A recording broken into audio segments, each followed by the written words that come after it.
This is the Action Movie Guys podcast, bringing you action movie reviews from across the decades, plus box office numbers and insight like never before. And now, your hosts of the Action Movie Guys podcast, Alex and Nate. Welcome, everyone, to a brand new episode of the Action Movie Guys podcast, episode 259. We are hitting, I think, the fourth one of the Sean Connery films, Thunderball from 1965. I'm your host, Alex Figueroa. My co-host is Nate from Netflix Reviews. All right, Nate, I'm not even going to ask you. I'm going to shoot right into it. What did you think of the theme song, Thunderball, sung by Tom Jones? Okay, so, yeah, opening credits this time around. Pretty good. Liked them. The song was awesome. You know, when you text me and you're like, it was Tom Jones, I was like, the only song I know of Tom Jones is that one song from Fresh Prince of Bel-Air. That's the only song I know that he sings. Okay? He was a good choice back in the 60s for this. I liked it. I thought the song was really good. I liked the opening credits. They were cool. It was like all like underwater and stuff like that. But I think, and then, you know, once you watch the movie, you're like, okay, I see why they did so much with like water and stuff like that. I loved it. I give it a 5. I thought this one was good. I love the song. I don't remember all the words or anything like that, but his voice was like real powerful and big. He had that big voice. I feel like the best Bond songs is usually someone with a big sounding voice. And I think it fit right in. I thought it was awesome. Yeah, you're right. I mean, Tom Jones has that booming voice, right? He's like, Thunderball! Yeah. Yes. I mean, I don't even know the lyrics myself, but I always remember when he says Thunderball, it's like mad loud and booming. And you're right. He fits that world of Bond. I mean, think about the artists from each of them, right? We're not going to break them all down or nothing, but if you really think about it, Matt Quick, right? Yeah. You had Adele Skyfall, mad booming, beautiful voice, right? Then you had Chris Cornell with Big Man with voice. No Name. Yeah. Right? Awesome, booming voice. Then if you look at Pierce Brosnan era, you had Tina Turner, Goldeneye, right? You had Garbage for I think she was The World Is Not Enough, the girl from Garbage. She was good. Then you got Sheryl Crow, which was Tomorrow Never Dies. Then you go, wow, the Madonna, Die Another Day. Yeah. Then you go Roger Moore. So it's so much, it's so much iconic voices. And I always thought Celine Dion should have did it. Oh, she had a great voice for it. But she would have been good. Now. But they got Adele, who's kind of like the modern day big, powerful voice. So or Amy Winehouse, I always thought. She would have nailed it. She had that voice. She would have nailed it. Yeah, she did. But anyway, Tom Jones nailed it. I agree. 5 out of 5. The women is all in the water. They're shooting the spears. Yeah. And I was like, okay. I was like, that's not bad. I thought that was pretty cool. So anyway, intros, 5 out of 5. Yeah. Booming voice, Tom Jones. Now, let's get to the critics and the audience on this. Yeah. Is this still a high mark for my man Connery? Well, it's still good. It's still good. Okay. But we've come down a notch. We've come down a notch. We were in the 90s in the first 3, all of them. So this one has come down a notch, both audience and critics. And those movies were always like a little bit apart, and then these are still a little bit apart. 85%. So not bad. No, that's not a drop at all. Yeah. It's like if you're going on some stairs, it's 1 step down. It's not like 7 steps down. You know what I mean? Yeah. Audience score 73, which is also similar because the other ones were in like the 80s. So, 1 step down. It's still in 85, which is better than most action movies we review on here. You're absolutely right. I think it's very shocking, dude. We're 4 movies in, right? Because you got Dr. No, From Russia with Love, Goldfinger, and now Thunderball, right? Yeah. Now the next one is You Only Live Twice, I believe is the next one, right? That's his last one until... Because George LeBiz comes right in between, which is 1969. Then Diamonds Are Forever, which they brought back Sean Connery for his final role as Bond. But technically, it was supposed to be You Only Live Twice. But that is so it's pretty interesting. 4 films in, but we got to see how is Sean Connery's acting and everything as portrayal in this movie. Does the script does him justice? Well, we're gonna tell you guys if the script does my man justice in Thunderball. Yeah. So with that said, lead character Sean Connery for the 4th time. Neat. I'm gonna let y'all know now. This is about to be a weird review because I had weird feelings about this movie when I was watching it. I'll just put it that way. Connery, still great. I mean, he's not, if there's things I have issues with in this movie, which there is, it ain't him. He's once again great. He still has that, he's Daniel Craig's the first like Bond. No, the first Bond I ever saw was Brosnan. But Daniel Craig was the first one that I watched like all the movies. Brosnan, I don't think I saw. You didn't see World's Not Enough. No, I saw World's Not Enough. Tomorrow Tomorrow Never Dies. I didn't watch till we did it, and I never finished that last one because I hated it. I had only seen GoldenEye and The World's Not Enough. So, but seeing this, like, I think Connery's great every time. He's charming. He's got the action. Well, the style of action that they do. He's good. He's good with the ladies. This one, he's really hanging out with the ladies in this one. He's really hanging out with the ladies. And we got another one coming up where he's really, really hanging out with the ladies. He's really hanging out with the ladies. It's good. I gave him a 5. To me, there was nothing in this movie as far as the character goes for me to be like, it's time to take the point. I've been waiting. I've been watching these movies like at some point, something's going to happen with the character and I'm going to minus it. But I haven't been able to find it yet. His interaction with M, the same. His interactions with Moneypenny, good. You know what I mean? Like his interactions with the villains in his movies, the way he does it, still good. Still a 5 for me. We'll see where it goes from here, the review. But for him, I still think he was great. Yeah, I mean, when it comes to this movie, I'm gonna be with you. I'm gonna be up and down without the other categories because, again, when we do our categories and stuff, that's where everything changes. Like, I mean, it's a weird thing, but when it comes to Sean Connery, I agree. I stuck with the 5. I couldn't find anything that diminished James Bond. He's older. You can see he's older. But he's still badass, and he's still suave, and he's still good. He has my man Q. Him and Q has good relationship. Him and my man M. Him and M had one of the coolest chemistries so far out of the 4 films, and it still continued. So the hardest thing for me this week in terms of reviewing is that we did back-to-back Bonds, and it was 2 different Bonds. It's not like it was Sean Connery. It was Sean Connery and then George Lisenby, right? Lazenby. Something like that. Yeah, Lisenby. So it was hard. I was like, damn it. So it kind of helps, though. It kind of helps know which one, was better. Comparing them side by side, it makes it interesting as far as the Bonds. It does. It really does. But yeah, Sean Connery in this one did a great job. I didn't see nothing wrong with it. I thought he was good in the fighting. Which is funny. He's older, and the fighting for me, he did a better job in the fighting sequences in this film than the other one. So anyway, 5 across the board. Okay, main villain. Okay, in this one is the dude with the eye patch. With the eye patch guy. Yeah, his name was Emilio Largo.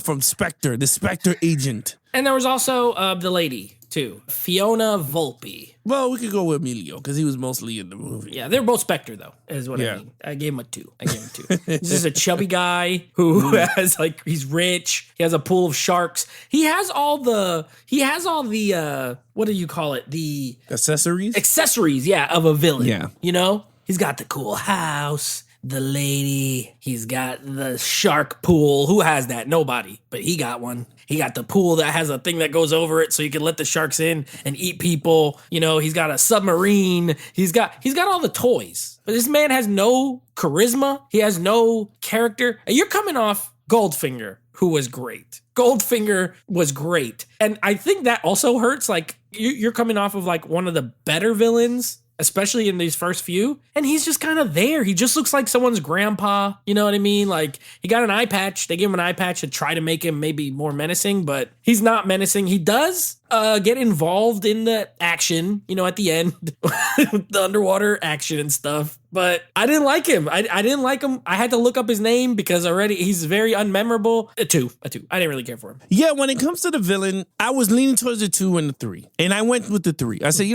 was a good villain. He wasn't great. He wasn't perfect. And the reason why I went with the 3 was because he did everything you wanted in a villain, right? He fought Bond at the end in the boat, right? They went toe-to-toe, if you want to call that a fight. But it was a fight, right? Right. It was a fight nonetheless. In the 60s, it was a fight. Yeah. So he fought Bond. He went underwater with his minions, right? Yeah. He did. He got a little into the water fight of spears, right? So you're going, oh, okay, yeah. Right? He killed people. He said, you double-crossed me. He killed people. And I said, okay, my man with the eye patch number 2 from Austin Powers is getting down here, right? Because that's what they modeled him after, this guy. So I thought, and then he was like the right-hand man supposedly to Blofeld, the big kingpin of Spectre, right? I didn't mind him. I was like, you know what? He was good. But I kind of agree with you in certain things that he was a goofy villain for this one. I mean, Goldfinger so far is the best all around. I mean, he didn't fight Bond but he was an all-around mastermind. He shot a lot of people. Yeah, he just shot up people. Yeah, he did fight Bond, but gun. he lost so fast they got sucked out that airplane window. Oh, that's true. He did fight in the plane. That's just right. Lost really bad. Yeah, really bad. So I agree, but I went with the good. I thought I went with the good. And then they had the scene in the casino when they were playing, and I was just like, okay, that's badass. When they were talking trash to each other and they raised the stakes, and I was like, okay, now that's someone poking the villain. Yeah. Bond was poking him all day, and he was just with the one eye patch. You just still chilling there, like they're always playing games in these movies though that I don't know what these games are. It's Baccarat. Baccarat. I don't know that game. So like at least in Casino Royale they're playing poker. So like I could follow. I'm like, oh, he got a good hand. He doesn't. This game they're just like they take the cards. They're like 4, 6. Okay, well, I don't know what that means. And they have that little pizza paddle that picks up the cards. And so the way it goes is I had to look it up because I was like, I was with you. I was like, yo, how the hell is this game play? What is it? So if you got kings, right? The kings are like zeros. Okay. So like it pretty much is I think it's who gets the higher card or the lower card. So if you did 9 and I had like a 10 and an 8, it'll be an 8 on the table. Okay. And then they'll say card, right? When they wanted an extra card to see if it'll go over. Like blackjack. Like a blackjack, yeah. To see who got, I guess, is the higher card or the lower card. That's all it is, pretty much. I agree with you with... I do agree with you with the Casino Royale because with poker, it's more of a high-stakes game. Yeah. Whereas Baccarat, too, because these dudes are playing with millions of dollars. I mean, they're betting a lot on this weirdo game, but but the one, Bond was up to like 300 million on the table, and then the pressure is bigger because it's like bluffing and everything. That one is not. It's just pretty much card, and then you flip it, and it's like Mr. Bond wins again. Yeah, and it's like, oh, okay. I also think that game is either not played or not popular anymore. Honestly, because I've been to a lot of casinos, and I've never seen the Baccarat table. I've seen all the other ones, craps and roulette and poker and. I don't know. Maybe it's European. Maybe they just play in Europe. It could be that, or it's because it's a high rollers game that starts at 10,000. Because they're not going to put a 10,000 game in the middle of a floor. Even in the high rollers room, I've never seen the Baccarat table. But I don't know. I'm going to look. I'm going to check next time I go. No, check. You never know. I'm not going to play you're going to see the pizza stick. The guy with the pizza, the oven pizza, wooden, and then he takes the cards. Yeah. It's hilarious. But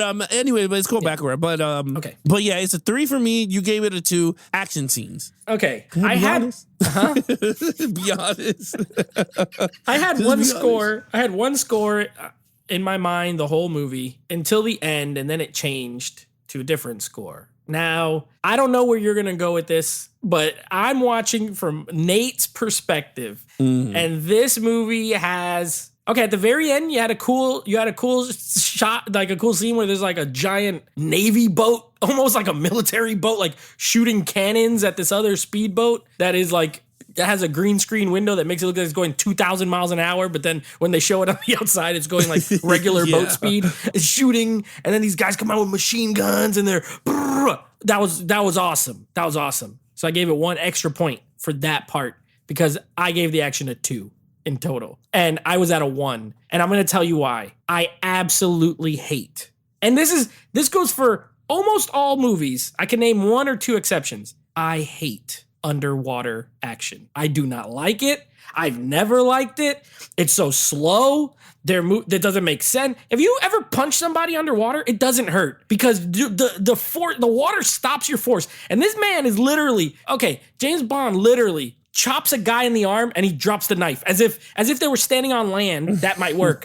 And underwater, the chop that would feel like nothing. The guy drops the knife. I'm like, oh my God. And then another guy comes swimming out. He grabs him by the arm. He does like a freaking flips him over. I'm like, oh Lord, this would not happen in water. It was so annoying. I like the spear guns.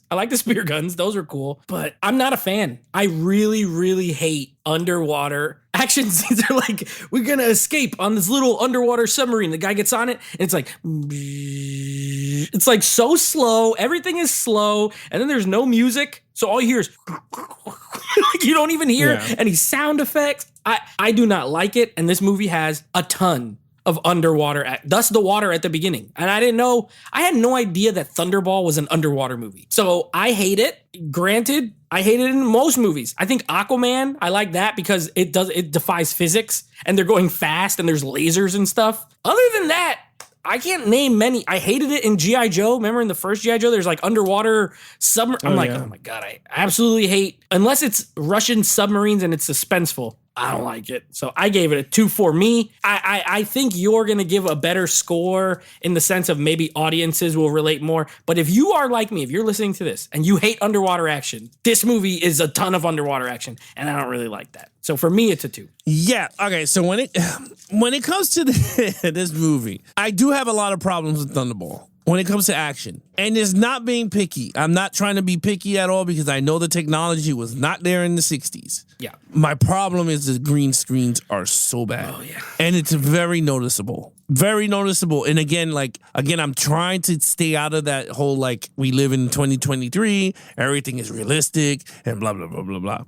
But it's super hard for a movie like this. It is very, very, very, very hard. And with Sean Connery, even when he puts on the jetpack in the beginning of the movie and flies up, it's one of the worst He like scenes. stands up in front of a picture of the sky. I'm like, oh yeah, God, it is one of the worst scenes. And I was like, holy hell. I was like, I know what I was getting myself into because I know Thunderball, and my wife swam in the Thunderball Reef where they filmed the movie in the Bahamas. Yeah. So I was just like, okay, I know what we're getting into. Nate, you're not the only one. I hate underwater fighting. Oh, dang. Like, okay, well. submarines are cool. Like when the car, like in one of the Roger Moore movies, when the car turned into a submarine, I didn't mind it because I was like, all right, he had missiles and all that shit, and I was like, that is cool. When you had a whole group of them fighting and shooting, I did not know who was who because again, towards the end, they all had orange was the good guys, and then the bad guys were in blue.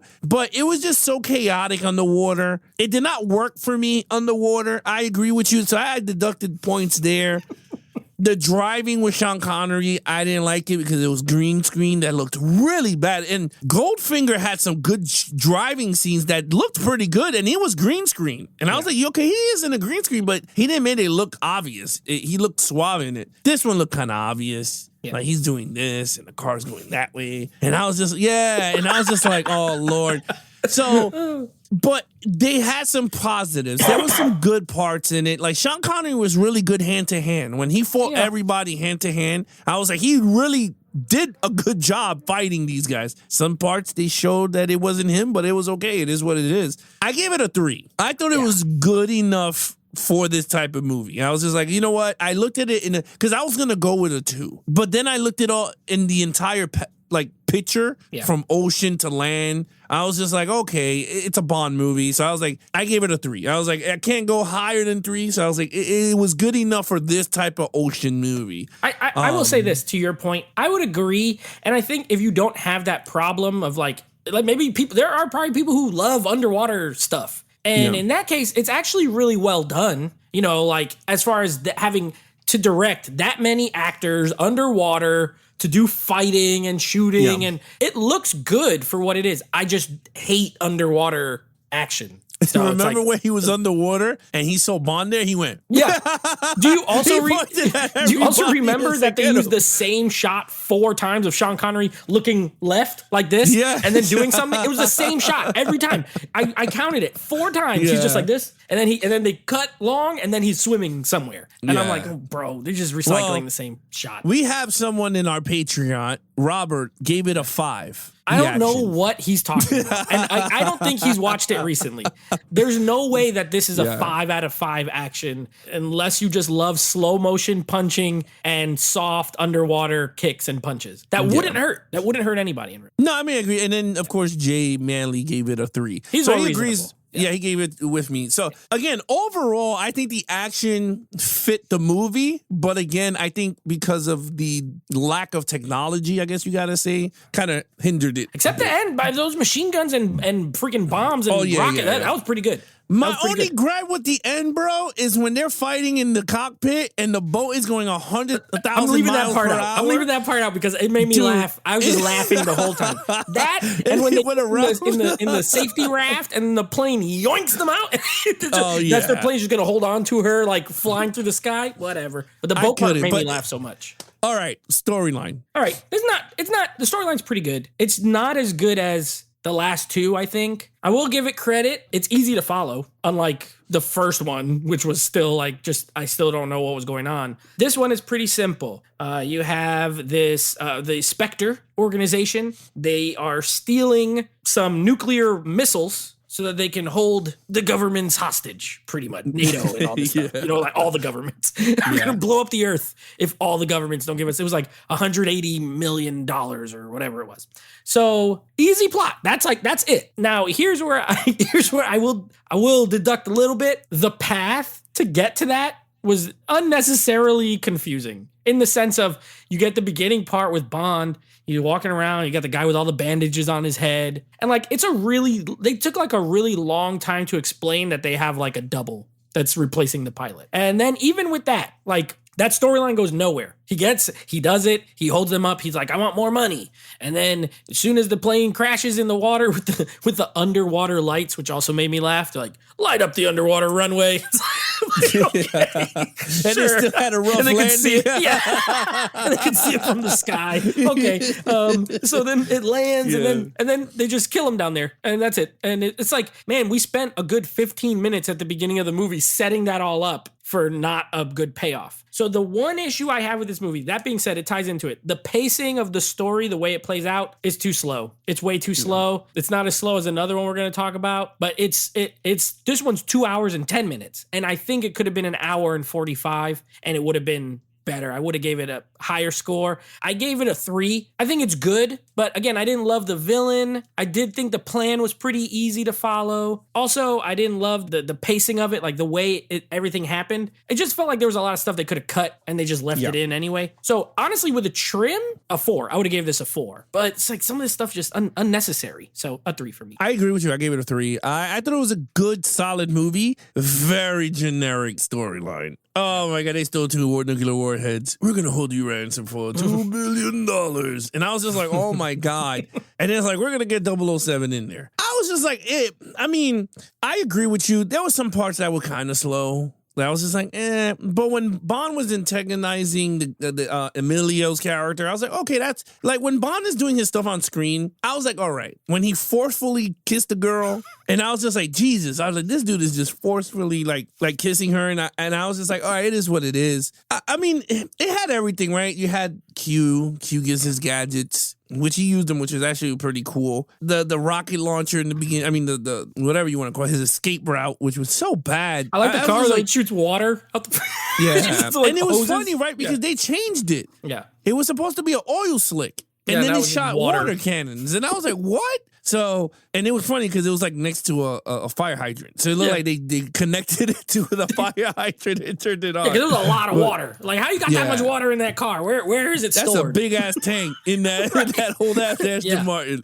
So like in terms of the storyline is a very basic spy movie. Like 101 on how to put it together. Like it was nothing like Goldfinger. It was nothing like Russia with Love. Maybe Dr. No, but Dr. No, you really did not know what you were watching until 40 minutes in to the movie. Confusing. This was better. Yeah, way too confusing. But this one, you kind of knew what was happening. Easy to follow, but it was just too simple for me. So like I gave it a simple 3. I thought it was a good movie in a nutshell. Other than that, overall. So overall, with all those issues aside, there's pros and cons here. One, the pacing is a con. The storylines, it's fine. It's not bad. But like you said, very, very basic. Austin Powers. This is like an Austin Powers storyline. Yeah. We're going to build a laser and blow up the earth unless you give us some $1 million or whatever. You know what I mean? Like, it's that. But it works. I agree with you on the green screen stuff. It is a little distracting. And I think even watching these movies in the higher quality makes it more distracting because then you can really see it super clear. So that doesn't do it any favors.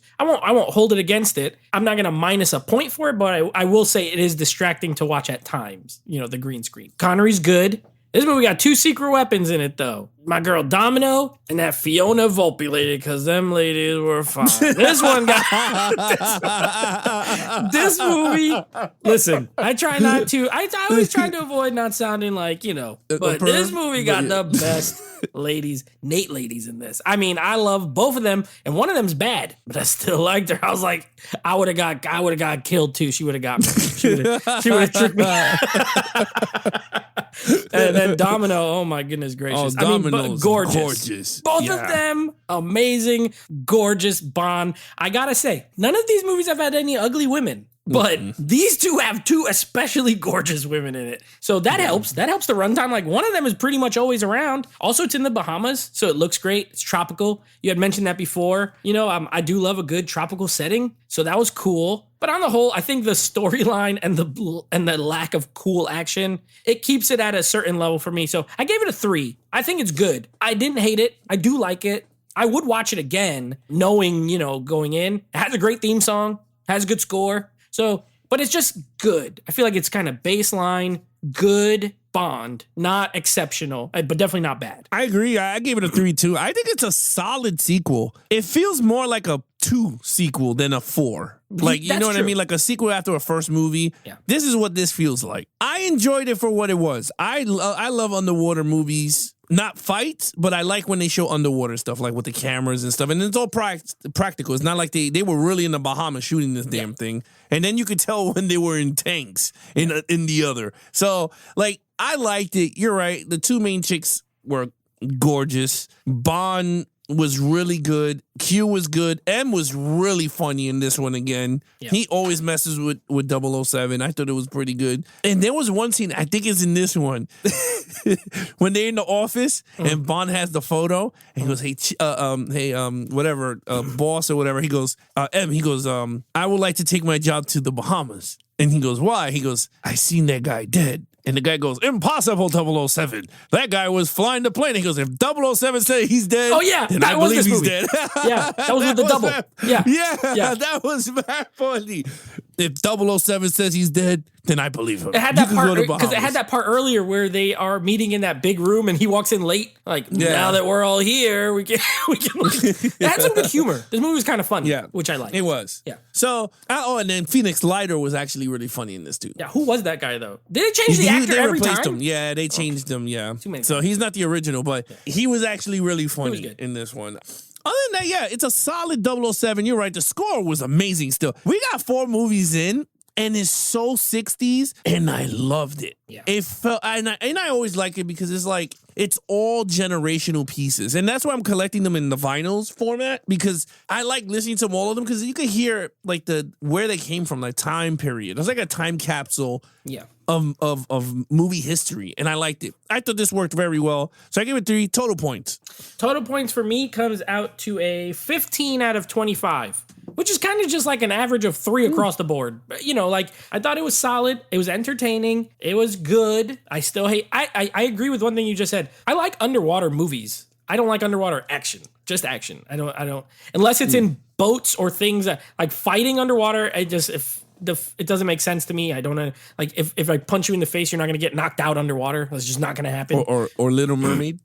Stuff like that. It's just too much. Well, that looks so fake. But anyway, this at least was real. This was like real people. You know what I mean? So I don't love underwater action. But yeah, I like this movie. I thought it was fun. My favorite part, though, I forgot, that made me laugh the most. And this was a weird editing choice more than anything. But there's a scene. This is so short. But I feel like I wanted to look it up on YouTube and then send it to you guys because it's so funny. He comes up in the car. He's with that guy. Remember, there's those black guys that they're like working with on the island? And they're in the car. And he pulls up to park. And then Bond's getting out. And he tells the guy, he's like, tell Felix, Lauren or whatever her name is dead. And the guy just goes, okay. And then the scene cuts. Yeah, and it goes to the next scene. Yeah, I laughed. So, I was like, I thought there was gonna be more to that. He just goes, okay, and then and like he's unfazed by it. He doesn't care that she died. He doesn't know who she was. He just says, okay, and then the scene is over. And I laughed so hard. So just for that alone, it's worth watching. 15 for me. Yeah, I gave it a 17 out of a 25. I think it's a good movie. I think that's like more of in your world, a 3.5 out of 10 or whatever it is. 3.5 out of 5. It would be like a 7 out of 10. Yeah, something like that. Yeah, whatever it is. But I liked it. I thought it was a good, solid sequel. I thought it was pretty good. And you're right. Whenever these things come out in 4K physical, it's not gonna look good. but just certain parts. it's gonna look really bad, and, Yeah. and I just enjoy them for what they are. Pretty much, it's a time capsule of film history, man. Like really, that's pretty much what you're watching. But anyway, other than that, Nate, what is coming up next? So next, we're going to have another Bond movie. This is the first time we're ever doing 2 movies in a franchise in the middle of a month sort of thing. But we had to get this one. It's the only one that's like a standalone, because we've been grouping them by actor, and this guy only played him once. So I said, we're doing Spy Month. Let's just get this over with. So a movie, another one I've never seen, George Lazenby's On Her Majesty's Secret Service. That will be the next episode. And then our next Connery Bond film, the 5th out of 6th, will be You Only Live Twice, I think is the next one. You Only Live Twice. So that'll be the first episode for next week. You Only Live Twice. Yeah, that's it. Yep. All right, guys. You guys want to follow us in our social media accounts? Please follow Nate over on Instagram at Netflix Reviews. Check out the podcast with him and his friends called Netflix Movie Reviews. Anything Action Movie Guys, head over to Instagram at Action Movie Guys Podcast. Or if you want to check out the video version of the podcast, head over to youtube.com/Geeks and Flicks for the video version. Other than that, I'm your host, Alex Figueroa, and that is Nate from Netflix Reviews. be listening to each other and geek out.